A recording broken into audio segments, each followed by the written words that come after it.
Samuel Ajayi Crowther, From Slave Boy to the First African Anglican Bishop. Introduction. Hello friends, welcome to Christian's Faith Origins and Stories channel. Today, we'll uncover one of the most inspiring stories in African and Christian history, a story of resilience, faith, and transformation. Imagine this, a young boy captured during a brutal slave raid, chained and shipped across the Atlantic, rescued by chance, and then rising to become the first African Anglican bishop. This isn't fiction, it's the life of Samuel Ajayi Crowther. His journey, from the horrors of slavery to a position of honor and influence, changed the course of Christianity in Africa forever. Join me as we explore his incredible life in 12 powerful chapters, filled with drama, faith, and lessons that remain relevant even today. Chapter 1. Early Life and Capture, the Calm Before the Storm. Samuel Ajayi was born around 1809 in Osagun, a Yoruba town in present-day Oyo State, Nigeria. Life in his village was deeply rooted in Yoruba traditions, festivals, farming, and family unity. But the early 19th century was a dangerous time. The transatlantic slave trade, though illegal by then, still thrived through local wars and raids. Villages lived in constant fear of being attacked by slave raiders who sold captives to European traders. Ajayi was only 12 years old when his world shattered. Raiders invaded Osagun, houses burned, people screamed, families were torn apart. Ajayi, his mother, and others were dragged away in chains. That moment marked the end of his childhood. 4 days, they were forced to march through thick forests and dangerous paths toward the coast. Imagine the hunger, thirst, and terror of not knowing what awaited you. Chapter 2. The Slave Ship and a Miraculous Rescue. Ajayi and hundreds of others were crammed into a Portuguese slave ship headed for the Americas. Conditions were horrifying. Men, women, and children shackled in the dark belly of the ship, barely able to breathe. Many died before reaching the ocean. But in a twist of fate, the British Royal Navy, enforcing the ban on slave trading, intercepted the ship. Ajayi and others were rescued and taken to Freetown, Sierra Leone, a settlement for freed slaves under British protection. This was a turning point. In the blink of an eye, Ajayi moved from the brink of a lifetime in chains to a new life of freedom. Chapter 3. Discovering a New World, Faith and Education. In Sierra Leone, Ajayi encountered something entirely new: Christianity.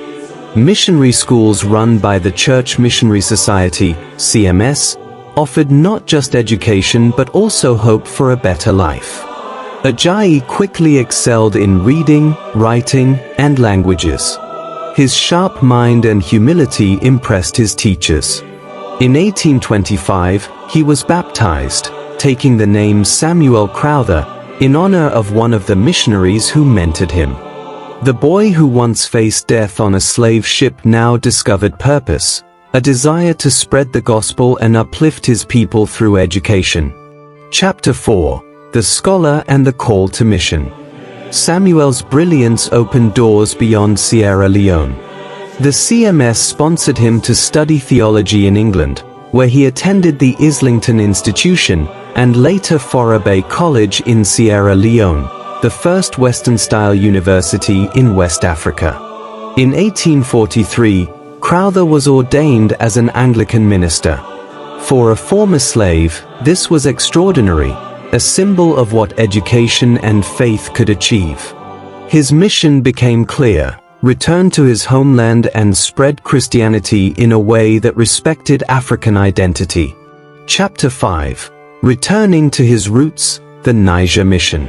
Crowther returned to Nigeria with a deep sense of purpose. His approach was unique. He didn't impose Western culture but preached the gospel in a way that embraced African traditions. One of his greatest contributions was translating the Bible into Yoruba.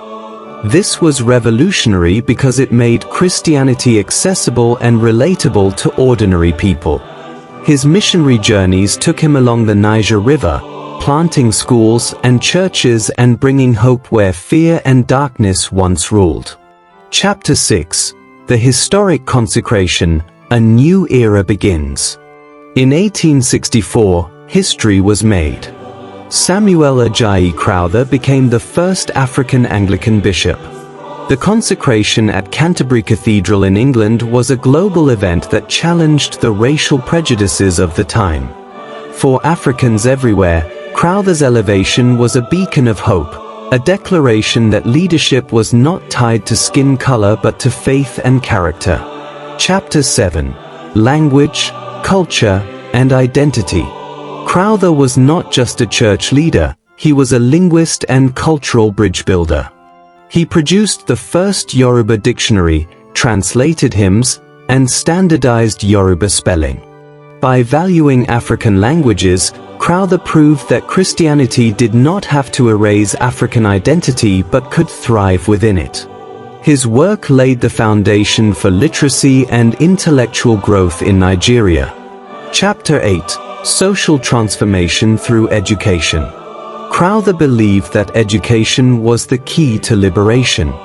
He established mission schools, trained teachers, and promoted agriculture and trade to replace slavery with legitimate commerce. His holistic vision combined faith, education, and economic empowerment, setting the stage for modern development in Nigeria. Chapter 9. The Bitter Storm, Racism and Betrayal. Despite his towering achievements, Crowther faced bitter opposition. Some European missionaries resented African leadership and sought to dismantle his authority. They accused him of incompetence and corruption, charges rooted more in racism than reality. His missions were dismantled, and his authority was stripped away in humiliating ways. It was a cruel blow to a man who had given everything for the church. Chapter 10. The Final Years and His Last Breath. Crowther continued working despite the heartbreak. His health declined, but his spirit never broke. On December 31, 1891, Samuel Ajayi Crowther passed away in Lagos at about 82 years old. Thousands attended his funeral, honoring a man who rose from chains to lead a continent toward hope. Chapter 11. A Legacy That Lives On. Today, the Anglican Church in Nigeria is one of the largest in the world, and its roots trace back to Crowther's vision. His Bible translations, educational reforms, and advocacy for African leadership changed history. He proved that faith, knowledge, and courage can overcome even the deepest scars of slavery and oppression. Chapter 12. Lessons for Our Time. Crowther's life is not just history, it's a blueprint for overcoming adversity. His story teaches us, your beginnings do not define your destiny. Faith can turn pain into purpose. True leadership serves, educates, and uplifts.